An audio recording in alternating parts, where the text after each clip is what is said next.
business. You know I'm out to get it. Stay on my grizzly, killing competition. Competition, killing competition. I want it all on focus. Let's go and get it. Go and get it. All right, guys, welcome to Sunday Night Spotlight. My name is Alex Iserman. For those of you that have never listened to the show before, basically what we do is we have some of the brightest up-and-coming prospects from the world of boxing and MMA. Bring them on and let you folks get to know them a little bit before they become big. Basically, we're picking the guys and girls that we think have the brightest potential to make it big someday, and we want to get them on here before they do. Tonight we're joined by a middleweight boxer, 2-0 as a professional, making her way on up, Maricela Cornejo. Maricela, welcome to the show. Thanks for joining us tonight. How you doing? I'm doing great. Thanks for having me on. Oh, no problem. Thanks for joining us. You know, Maricela, I've got to see her a little bit at the Mayweather Boxing Club over the last, couple months or so. So, see what she's able to do, and definitely think she has potential to make it big. So we had to bring her on. So Maricela, let's just start from the beginning. Tell us a little about your childhood and growing up. You know, brothers and sisters and all that kind of thing. I am one of 6, 5 sisters, including myself, and 1 brother. I'm number 5. I know, no. My dad wanted more boys, but he ended up getting a bunch of girls, so he's like, all right, let's stop here. So I'm number 5 in my family, and I'm from Washington State. A small town like Sunnyside, Grandview. It's a lower valley, but I grew up over there, and with Mexican parents. They came from Michoacan, Apatingan, and they crossed over and wanted a better life for their kids. So we grew up working in the fields, picking cherries, asparagus, apples, anything. So they taught us how to work our ass or behinds off out in the field. You can say what you need to say. Okay, I wasn't sure. Yeah.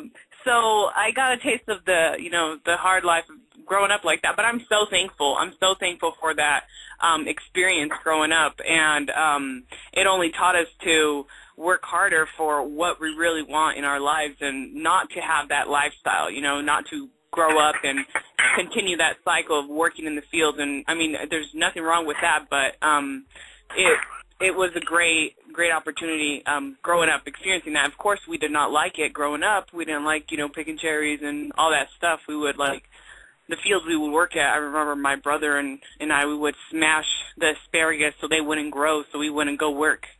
That wasn't that wasn't helping my parents out or the owner of the field, but yeah, it taught us a lot. Yeah, well, the way you answered that question there at the end kind of I guess answers my next question for me. Well, what kind of kid were you? Were you a troublemaker, a good kid, get good grades in school, troublemaker? In school, I was cool. At home, I was horrible. Oh man, I'd run away every other day. So with all the brothers and sisters around, did you guys fight a lot? Were you guys really close? How did that go? I mean, obviously you're a fighter now. Did you guys get in a lot of fist fights? Oh man, just with one. And now I was just having a conversation with my friend on the phone a minute ago, and I was telling him that me and my oldest sister, she's the second born, and I'm number 5, so she was older than me and bigger than me also, and I didn't care. She would try to wear my clothes or anything like that, or just borrow something, and I would get in front of the door and just smack her. Like, my sisters would start crying, be like, "Mom, they're at it again." I just had that I don't give a shit attitude. I'm going to, compromise, do it my way. Right. So now, I mean, I guess you were, then once you went to college, I guess, tell us about that. Obviously, you were athletic growing up as well, because I know you did some volleyball and that kind of thing. So explain, as you became a young woman, where you went from there as far as college and that kind of thing. I graduated and I got offered to play volleyball at a community college back home. It was like maybe an hour away from where I graduated high school from.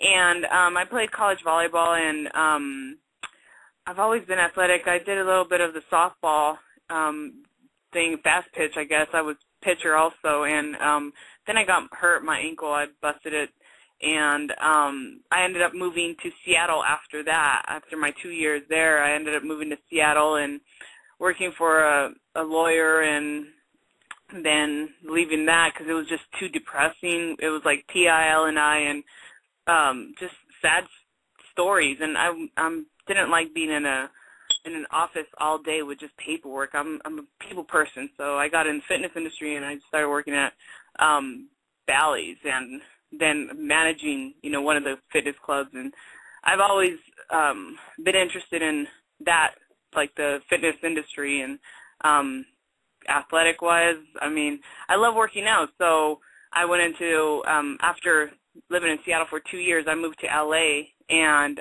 for a job opportunity in the construction field. And while they were doing some job cuts for that, I ended up just doing full-time boxing there at Wildcard Gym, and found out I had potential to be good. So I kept with it, and then I moved to Vegas. Well, no, you're skipping too fast here. We got to slow down. I know. I was like, I just totally skipped my whole life, but a lot of trouble in between. So now, obviously, Wildcard's one of the most famous gyms out there. Hey, what was that like? What was the first time you decided to step foot in there? What made you do it? What did you think of the environment? That kind of thing. And also, actually, we should back up first before that. I know you're doing the modeling thing, doing some acting and that kind of thing. So explain, how you got involved in all that. Well, in Seattle, I was doing like I'd do like little modeling gigs here and there, and it was nothing major. Just trying to get my foot in the door and meeting new people. That's how I am where I'm at now. Like, it's seriously God has put great people in front of me, a stepping stone on each one that has led me to my next door. And networking is the key. If people ask me, how'd you do it, it's just networking. Get your butt out there and stop, going out there to party and get drunk and all this stuff. Network your behind off. And first time I stepped into Wildcard Gym, I wanted to lose like 5-10 pounds. I was up for an audition, and I stepped in there. I remember going into the first day, and I had met celebrities and whatnot living in Hollywood, and I remember stepping in there, though. That was so intimidating. I was like, oh my gosh, this is a man's world, So I walk in, and to my left, I see Freddie Roach. And I'm just like, okay, act normal, don't be, I didn't even know what to think at that time. And he asked me, he's like, can I help you? Who are you looking for? I'm like, I forgot the trainer's name that I was going there to see. So, they led me to the trainer, and I just purchased the first like 10 sessions, and then I said I want to fight amateur and see if I am good, if I don't get my ass kicked, and I didn't end up fighting there in LA until I moved out to Vegas. I just continued there, in LA until I moved out here, a year after I had started training. And I don't know if you want to pause me there or you want to get more detailed into that. Well, at what point, I guess as that wild card, did you notice that, hey, this is more than just, dropping 5 or 10 pounds. This is something that I'm seriously good at? I think it was when I threw, I think it was a right hand or a hook. I just had a lot of power behind my shots, and I remember people just like coming and watching me hit the mitts, and their reaction like motivated me much more. I didn't know what a jab was. You know, I've only been in the sport for a little over 2.5 years. And I watch boxing, but it wasn't too, like, much in detail. Growing up, I watched, you know, Julio Cesar Chavez and De La Hoya with all my family and whatnot, but it wasn't, like, I didn't, like, study it as much. I just watch it with the family. Yeah, I think it was then, and I was like, okay, I'm trying to do the modeling and the acting out here, but so is everyone and their grandma. You know, you ask anyone out there, it's like, what are you doing out here? I want to be an actress. Okay, so instead of being one of them, one of the many or thousands of people out there that are doing the same thing, why not set myself apart and do something different? So when I go into auditions, it's like they ask me, what do you do? You know, and I say, well, I box. But yeah, I'm standing there looking like a girl, you know, in high heels and a dress, makeup done and everything like that. And that helped me out so much because that was like an icebreaker. And they'd just be like really interested and they'd be like, oh my gosh, you know, I want to go to your fights and this and that. And that, it was pretty cool. They like treat me pretty good. I don't know if it was because they're afraid I'd hit them or what. You know, a different sport, but do you think someone like Gina Carano's kind of opened the doors a little bit for someone like you know, where, you know, in the past you might have a girl that you know, you need stunt doubles for and try to make them look tough. You know, you can legitimately go in if you get a part and be tough. You know, you don't need a stunt double or anything like that. You know, you actually can take care of business on your own. Yeah, definitely. That's what I had told one of my friends over in L.A. I told him, you know, he was into boxing a lot.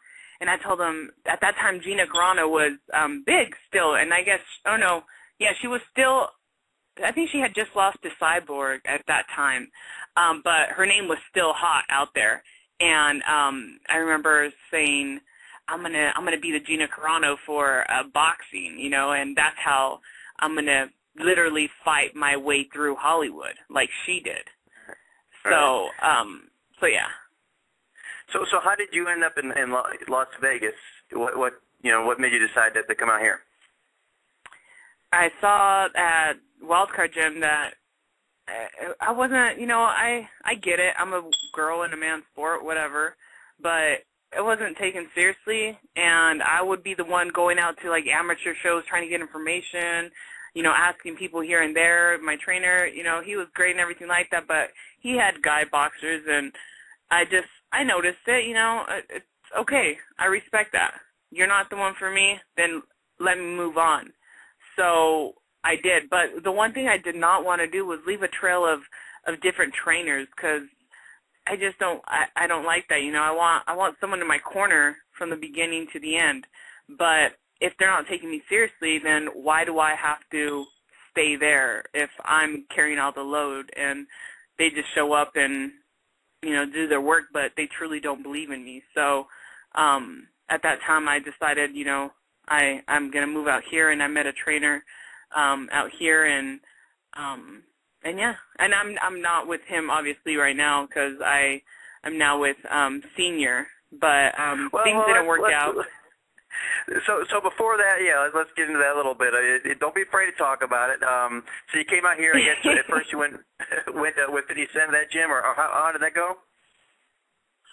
Well, I first came here, and I was at, that trainer at that time was at Extreme Couture, and we were training out of there. And then we went from, like, gym to gym, and he was going through some things of his personal life, and, you know, I found a business partner or a man who wanted to help out the team. You know, he saw the amateur team that the trainer at that time had and how he needed help. So he was like, you know what, let's open up a gym. I want to open a gym. And, you know, at that time I was also helping them out at their job, and he said, let's open it up together. So I was like, okay, cool. So we went on, and we're like, yeah, let's open up the gym, but we didn't do our research so that well, so we got screwed over at the end. But we opened up the gym. You know, we got a call from 50 Cent saying that he wanted to bring – we opened up the gym. Out of all places, it was right next to Top Rank. Like, I don't know if you ever heard that gym that was everyone, you know, everyone said it was 50 Cent's gym. It was cool. I was like, all right, it's 50 Cent's gym. Sure, go ahead. But his name ain't on the lease, you know. It's my name and my business partner's name on the lease. So, okay, yeah, there was a whole problem with his gym, and okay, I remember that. Yeah. So we were there, and he called us up and wanted to bring his trainer or his boxers there, which was Durrell and Gamboa and Billy Dibb, but I don't think Billy Dibb ever came over to the gym. So that's where I met Senior. So, you know, Gamboa trained there, Durrell trained there, and then something happened with the old trainer, my old trainer, and one of 50 Cent's kids, and I was not aware of it, and that's why 50 Cent parted ways, because of a certain situation that happened inside the gym.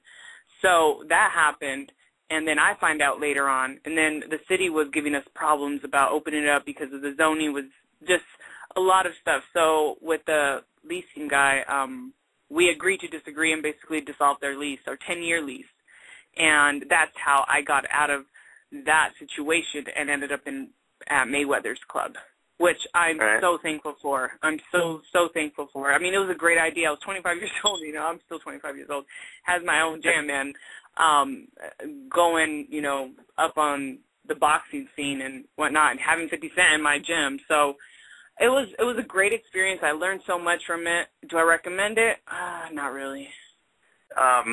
No, so you come over to, you meet Floyd, you hooked up with him over at 50 Cent's gym. Just explain coming over to the Mayweather Boxing Club and how that compared to being at Wildcard and at your own gym as far as the environment. Oh, my gosh. No, I mean, there at the Mayweathers, at Wildcard, everything was cool, you know, but it was just so overrated. Like, I'm sorry. That was my first place where I learned, you know, everything, but I have a bad taste. And I shouldn't be saying all this stuff, but I love them to death. You know, I got a lot of friends from there, and they're still super, super cool, but it turned out to be a little high school situation there with everyone. So thank God I'm out of that situation. But here at Mayweather's, it's so cool. Everyone there is like family. Since the day one I walked in. Like, they were like, do you need anything? Are you okay? You know, is there anything we can do? I was just like, what the heck is going on? Where have I been? Why wasn't I here, you know, a long time ago? But I guess it's just the right timing because, I don't know. God has his, you know, we have our plan, and we think it's going to work out, but God's up there laughing, and he has a better plan for us. So, I love Mayweather's club. The gym there. It's awesome. Everyone there is super friendly and helping each other out. So, the one thing I find pretty interesting as far as females go that train there, it's interesting in the different level of seriousness, I guess. You know, you have some girls that go in there and they're fighters. I mean, they're not there to showboat, to be seen. Where they're there to put in their work, and that's it. And then you have other girls that are there to look pretty and be seen, you know. Like I said, you know, do you notice that as well? It's like you have to like you know, like Jessica Rakoczy is a perfect example. You know, she goes in there. You know, I don't know. You know, I mean, obviously she's a girl, but you wouldn't even. She's a fighter. I mean, I don't think of her as a girl or a guy. She's a fighter. She's in there. But like I said, you have other ones, you know, that are in there to be seen. You know, it's the same thing. And how do you think the reaction is towards you? What do you think about me going in there and training? I want to see your thoughts. No, it's the same thing. You know, obviously you're a fighter. You're in there. You know, it was pretty cool the other day. You know, you're in there sparring with Michaela Mayer from the Dr. Pepper commercials, and I don't think I've seen so many people watch a sparring session since Floyd's been, you know, sparring. Obviously a lot of interest in it. But the one thing is, I think, you know, you definitely, you know, sure you've been a model and that kind of stuff. So people notice you, but they also respect you because they see you're not in there just to be seen. You're not there wearing, with just some skimpy outfit and kind of, you know, bouncing around and doing your thing. You're there to actually legitimately train. And I think that's really cool. And I think the guys respect that, you know, and they definitely appreciate that. What are your thoughts? Well, thank you. I appreciate that. But you know what? I did that for a reason. I wasn't supposed to spar her. Like, I haven't sparred since November, you know, or fought. my last fight was November, and everyone was saying, you know, she's ready. She's ready to fight tomorrow. You know, like there's a difference between someone who has been sparring and someone who has not been sparring. I've been training, but training and sparring, two different things. Like, you don't even compare to that. But I'm not going to make any excuses. But I did that for a reason. I was like, you know what? I saw the first sparring session with what happened, you know, and I was like, man, all right. I told Floyd, I was like, I'm going to go in. He's like, okay. He believes in me, but he was like, you haven't sparred, you know, this chick's been ready to fight tomorrow, you know, and she ain't gonna take it easy on you. I was like, I don't want her to take it easy on me. I want to see where I'm at, first of all. Second, I want to get the respect in here because I know everyone in here has been watching me on mitts, and they see the power behind it, and they see, you know, I come in every day and I train hard, but they haven't seen me in the ring. So I was like, this is my chance to earn that respect. It can go either way. I can get my ass whooped because I'm just not in shape, you know, to spar, or I can, you know, stand up. Well, you know what I mean, though, but there's like, you know, even if you had, you know, been totally creamed, you know, at least you're in there legitimately training. And there's nothing wrong with the other girls that are in there just getting exercise. But you know what I'm saying? There's legitimate fighters like yourself, like Jessica, like Layla McCarter who's in there. You know, and there's other girls in there, you know, that are just, like I said, there to be, you know, to wear pretty outfits and pretend they're boxers and get seen by the guys. Yeah.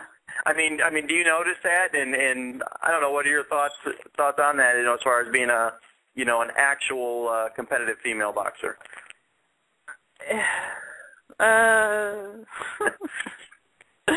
Well, I do notice it. I mean, come on. I'm a girl. When I see a beautiful girl, freaking, you know, she's in there. I'm like, damn, she's pretty. You know, I believe me. I date guys only. But I don't hate on other girls. In the sport especially, I believe women should help each other and, you know, praise each other and not be against each other. And but yeah, no, I do notice that. I just think it's cute and funny and whatever, well, you know, makes them feel I good. think, you know, like I said, I think a lot of them are there to be seen, you know, to, hey, I'm, you know, to get attention, to be part of the money team or get Floyd's attention or whatever. But, you know, it is what it is. But like I said, I think, you know, people appreciate the fact that you're actually out there and you know, looks aside, you're out there competing and getting in there sparring. It was pretty cool, you know, seeing two legitimate females in there actually fighting. 3 if you count the first sparring session. So I mean, yeah, it's cool to see that the girls in there actually competing. You know, the one thing you had mentioned earlier that you know, you train in Extreme Couture. I know you're doing the boxing, but and me and you had talked about this the other day. Any interest at all as far as possibly doing MMA sometime in the future for yourself? Heck no. No. I don't. I don't like all that. I don't want to get a cauliflower ear, first of all. Second of all, well, I mean, that's.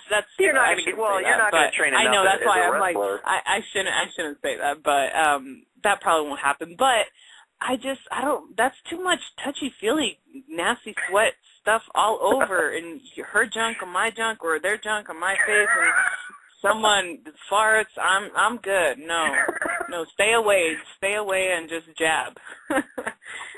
That's too nasty. In my view, I respect all fighters, but that's just not my thing. Well, now, you know, in both sports, women have struggled to, you know, to gain equality, to get the attention that, you know, they deserve for the work they put in. But women's MMA is far beyond at this point where women's boxing was. You know, women's boxing back when Layla Ali was fighting was, you know, at its peak, of course, and now it's kind of disappeared. You know, why do you think it is? I mean, again, we discussed this the other day. But since you're sticking in boxing, what is it that you think you guys can do to elevate women's boxing so people do pay attention to it? Because, you know, other than, you know, I mean, people, you know, you ask even an average boxing fan, I mean, how many women boxers can they name? So what is it that needs to be done to elevate women so they can get the attention that they deserve?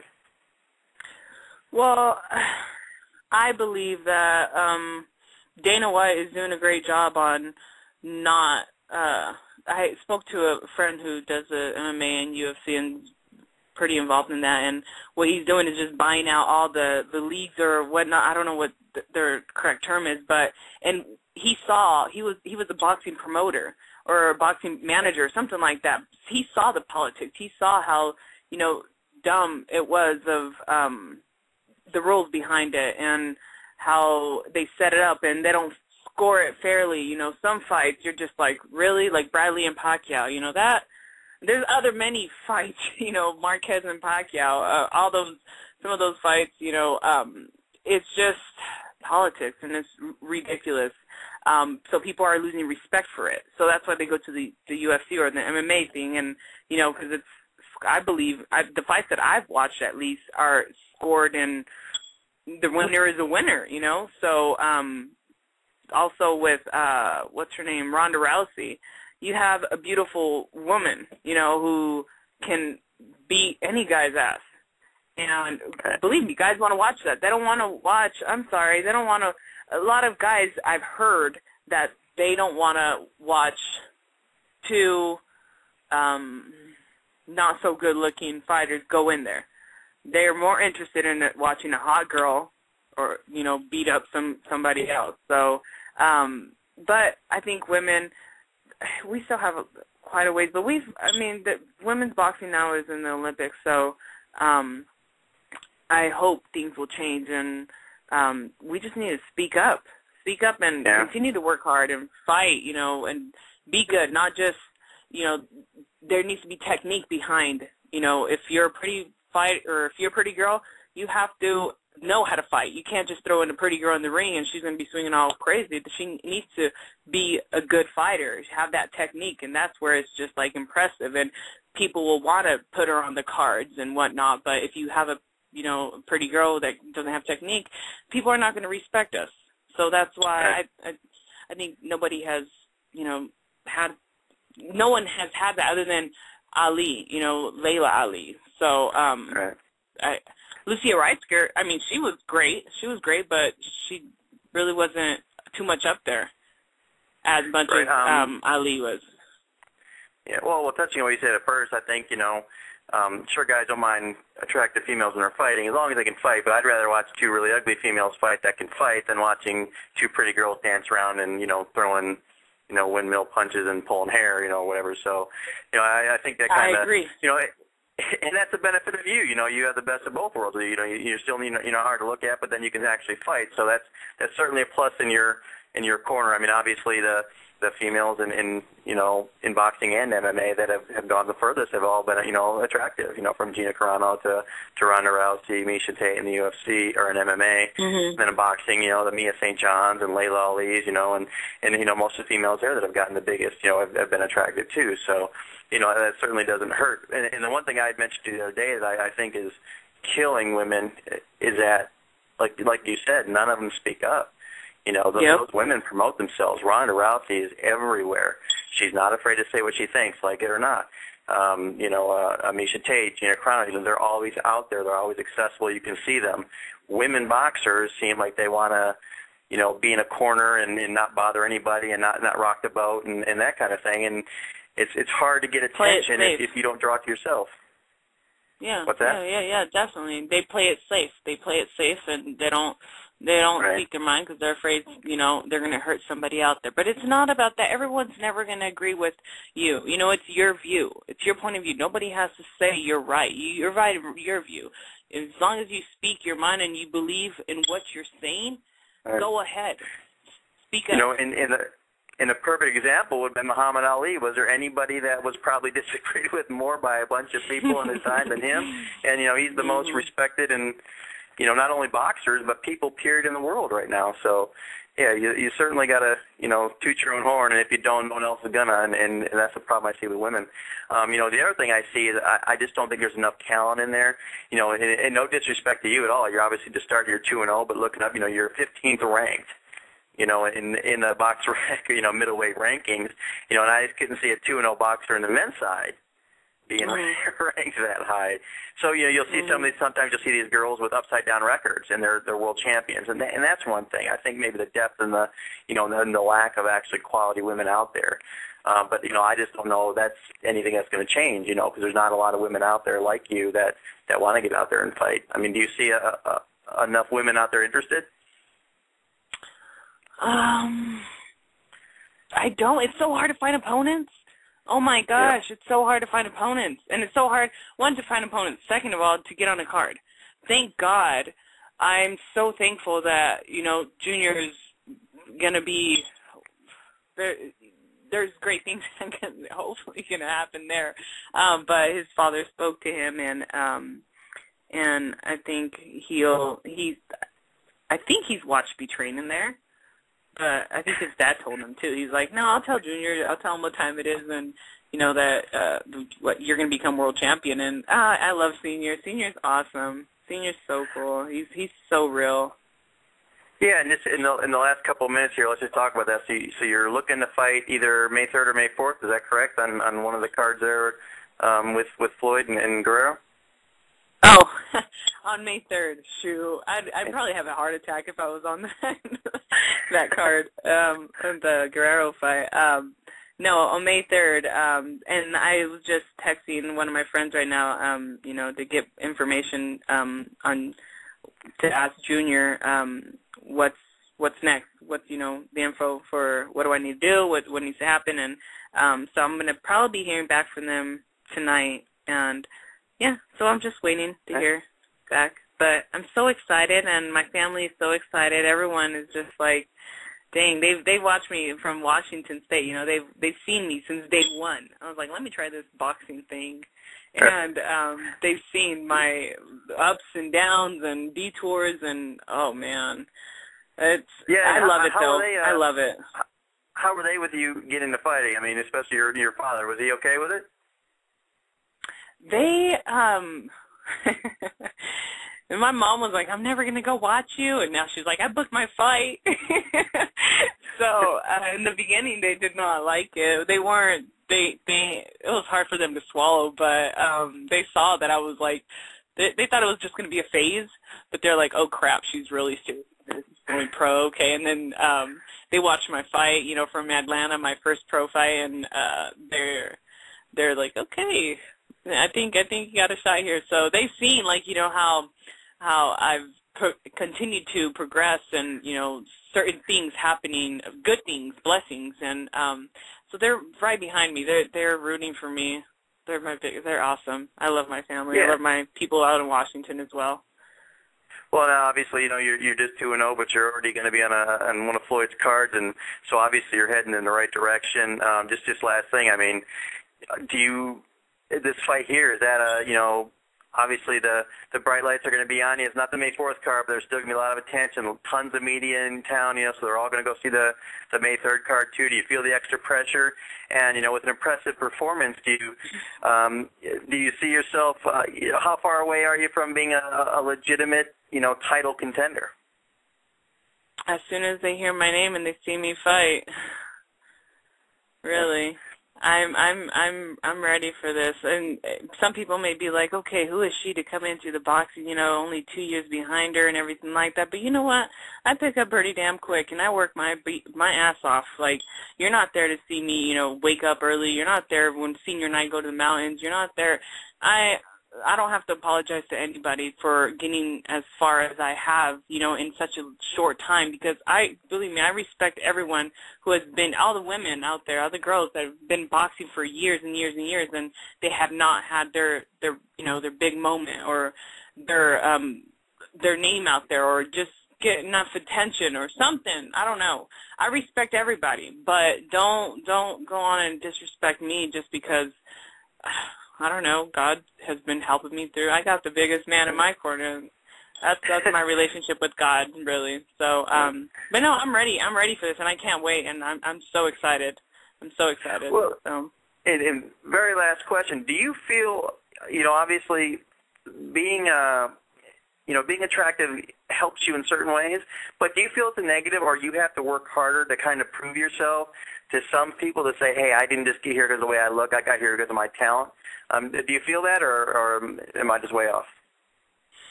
From time to time, yeah, but I just have to go out there and do what everyone does. I do what all boxers do. I do what all boxers. Yeah.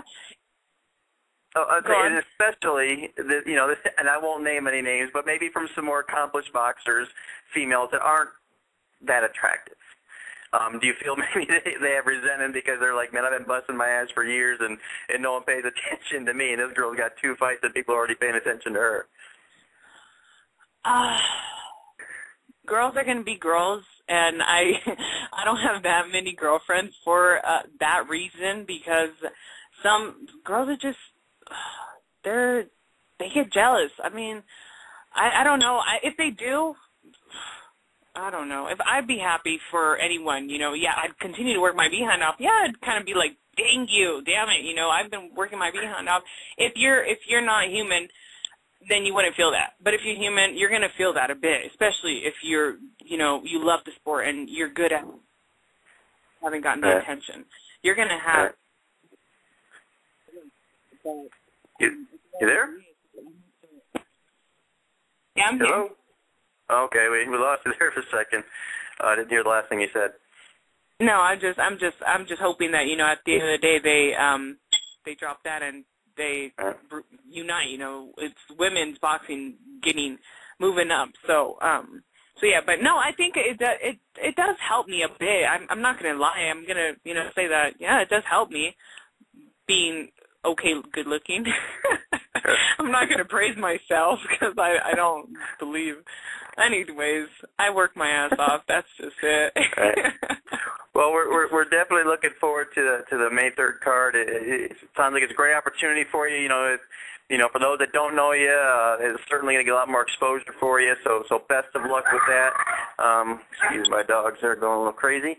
Yeah, best of luck with that. You know, and for those of you, check her out, ProBoxingInsider.com. We're going to put a big article up here in the next 24 hours, and you can also check out some sparring on YouTube there and an interview with her. So just check that out. And anything else before we go, Maricela, just as far as your social stuff, the Twitter and that kind of stuff where people can follow you? Oh, yeah.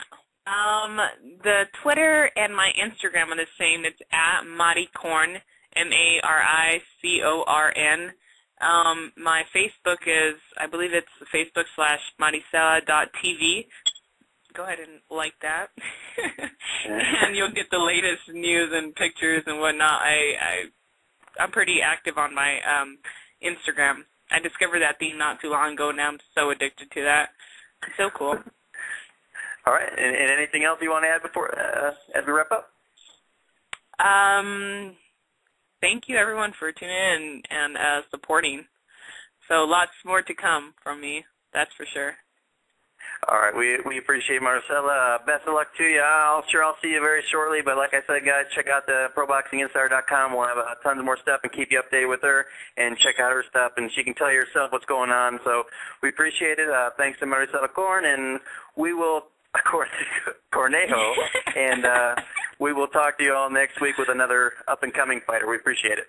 Take care. Thank you.